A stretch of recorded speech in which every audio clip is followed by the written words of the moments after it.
Okay, let's do a little bit more history of ownership here. I went digging through my archives, boxes, file cabinets, drawers. I actually found this. Apparently, before my mother died, she must have gone through the photos and she sent me a packet that contained a few photos, and I found this singular photo of the car from the day I brought it home from Lawrenceville. And of course my dad must have taken it, but I know there's a picture of me and my dad with the car too, so I know my mom took one, but that photo doesn't appear to exist. But anyway, that's where that came from. Let's continue on. Of course, when you buy a car, you get a window sticker. And this is my 1991 Lotus Elan convertible window sticker. It contains, I believe, the only option that you could get on the car: metallic paint, $975. I mean, you could get dealer add-ons, but this one's one that came from point of origin. Anyway, $350 preparation charges. Subtotal, my car stickered for $40,365. I don't know about the destination charge because I picked it up down there, but anyway, it doesn't really matter. But anyway, it all stickered for $40,965. Got 24 city miles per gallon, 31 on the highway. I know that the car would get... yeah, it'd do about 36 at about 70. If you were doing 65, it'd get probably close to 38 miles per gallon. They're actually very good on gas. Surprisingly so. But, I mean, they're a small car, aerodynamic, so that kind of makes sense. But let's see here. Dealer to whom delivered. Apparently the car was supposed to have gone to Florida. Port of import, Charleston, South Carolina. That is the correct VIN number. So, pretty cool. Is anything on the back? No. Alright, so anyway, when you pick up one of these cars and they're ending production and stuff, you get lots of goodies. I happen to have here the warranty information booklet. Maintenance records. Well, I mean, in order to get a maintenance, you have to actually live near somebody who's going to maintain it, and I didn't really live near anybody who's going to maintain it, so I did everything myself, but doesn't really matter. Anyway, USA warranty booklet. This booklet is kind of neat. This page is basically, I think, glued in place. It's glued. And it's just a bunch of, oh, it's just not the fanciest booklet in the world. But anyway, kind of neat. Get one of those. What else do we get? Alright, they're going to hand you all kinds of sales stuff and whatnot. Anyway, Automobile, Auto Week, Road and Track, Car and Driver. I already, I think, showed one or two of these, but let's take a look here. This is an Auto Week. So that will be this one right here. This is a genuine Auto Week. This is not one of their dealer prepped doodads. It is the full-blown Auto Week. It's got advertisements, the works, other vehicles in it. But hey, there it is. The Lotus Elan. Anyway, kind of neat. It's got some letters from people who read the magazine about their Lotuses, which is kind of neat. Anyway, let's get that guy out of the way. As I said, there was the DuPont registry. It's not listed in their list right there, but the DuPont registry had the Elan. Check it out. Pretty neat. Esprits, Elans. Pretty neat. I wonder if there is an Esprit. I'm pretty sure they had an Esprit in here somewhere. Oh well. But anyway, we got that one too. Now, let's see here. This is the dealer supplied Auto Week. This is one of their promotional doodads, where all they do is just take a couple of excerpts out of the magazine. But anyway, I got a couple of these because they were just handing them out. We got the British car. There's the British car one. But this is just the dealer, again, this is just the dealer handed out piece of promotional literature. Look, I got two of them. Okay, now this one's pretty cool. You see that one right there? Playboy? Check it out. There it is. It's the Playboy issue. Now let me turn you over to the centerfold here. Hang on, hang on. Whoa, check it out. There it is. I think that's the only coverage they had. One paragraph. One paragraph. Nice. That's probably out of the picture. Let me see. Yeah, one paragraph. That was it right there. Anyway, kind of neat. I actually have that issue. All part of the stuff that you keep when you get one of these things. You go and dig it up and keep it as your memorabilia. What else did I get? Lotus Elan. A tradition of innovation. So anyway, it's got an old Elan. It's got a new Elan. There's a new Elan. It's got a couple of little technical tidbits in it. Neat little brochure. What else we got here?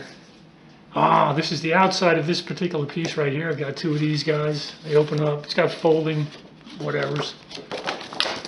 So we got one of those and another one of those. Here's one I don't even quite know what this is. Lotus cars. This was my background on my thumb. It's just kind of a generic thing. Matter of fact, one of the first Lotuses I ever saw was one of these. That's why I've always kind of liked the Europa. I don't fit in the Europa, so I could never buy one. I just barely fit in the Elan. Don't want to sit in there for more than a couple hours. Pretty uncomfortable. But at least I fit in it. I don't fit in the Miata. So Miata was definitely something I was not even considering back at the time. I don't really even fit in an Esprit. Even the Esprits are kind of small. Ooh, that's a pretty color. Incidentally, I saw these cars in every single color before I decided on blue. And surprisingly, one of the best colors, personally, I felt, was this color right here. The British Racing Green. And I saw an Elan in this color, and I was like, wow, that's really sharp. And it's probably my second favorite color. Let's see here.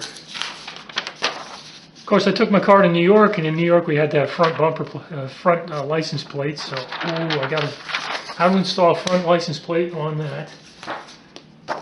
More promotional stuff. Lotus Dictionary of Ride Speak. I'm like, hey, whatever. I got one. What else we got here? The Elan, another promotional brochure. There it is in blue, my color. It's got a fold out, got some red, handling, performance, style, technical tidbits. What's weird about these things is there's so many colors that you never see it in. Matter of fact, it came in black. They told me they only made like 6 of them in black. I actually saw one of them in black, and they were going to sell me. He said, Scott, we'll sell you this guy for an extra $500. And I was like, no, I'll pass up on the black. Not sure what this is, just more promotional stuff. But one of the neat things that they gave me was this thing right here. Nice, big, thick booklet type thing. It's got a place where you could put your business card in here and throw all of your promotional stuff in there. And I did. I had a ton of promotional stuff in here. But it's got the kind of embossed Elan down in here, and there's kind of a little overlay right there of the profile of the Elan, so that's kind of neat.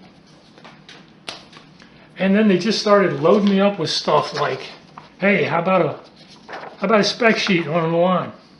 So I'm like, sure, I'll take one of those. How about another one? Yeah, so they gave me another one. How about another one? Awesome, you know. Hey, you want one on an Esprit? Check it out. I got one for the 91 Esprit. Pretty neat. How about some promotional photos? So I got tons of promotional photos. These are just photos. And they're like, geez, you know, we got like a bazillion credit. What are these things? Postcards. So they're like, tell you what, Scott, why don't you have a bunch of postcards? You know? So, Lotus Line convertible. Tons of postcards. It's always yellow. I don't know. The promotional car was yellow all the time. But then they said, well, I'll tell you what, look, we got some Esprits we want to get rid of too. We're not, you know, it's a 91. We're into the 92 model year, so why don't you get yourself some Esprit postcards? And you know what? While we're at it, why don't we give you some Esprit Racing Team postcards? Check it out. Look at all the stuff they gave me. It's incredible, isn't it? What's it say anyway? Lotus Esprit SE has run in SCCA Escort World Challenge. Pretty fun. I actually went to Watkins Glen Raceway to watch them race. I also have period stuff that you could buy. I actually have a couple of the t-shirts. I think I've got one left. It's buried in a box somewhere. I bought a couple of those. Hats, badges. I got the keychain one. Here's a keychain. I actually bought a keychain. I had the Lotus mug. I had one of these, but it got busted. I forget who busted it. And I think this is the keychain that I bought right there. Still floating around somewhere. And what else we got? We got more. More stuff. And I bought that jacket. I still have that jacket. So it's floating around somewhere. I used to wear it fairly often. It's a nice jacket, so I used to wear it. So it's been through the wash a few times, and it's definitely fading. So that's pretty neat. So we're getting kind of the end of this stuff right here. Oh, I forgot something. One more postcard. Okay. I'm not sure what kind of radio they put in these things in Europe, but in the United States they put an Eclipse. So I've got two versions of this thing right here. So this is the radio that my car came with. And let's see it. This is the original radio that came in my car. There it is. It's the Eclipse. And it had a, the reason it's here is it has a, if I can get hold of the bar, it has a pull-out chassis. So you pop that on, pop that up, slide it out. And it was all auto plug back in the back, so that's a real nice little unit. I liked it. But I didn't drive, get the car so that I could play the radio. I got the car so I could drive it, so I never kept this in the car. It's, who knows, it's 2 or 3 pounds. You don't really need it. All you're going to do is drive around. And, yeah, I think that takes care of that particular piece. I think I'll do one more piece on this history of ownership at a later date. Hey, thanks for watching.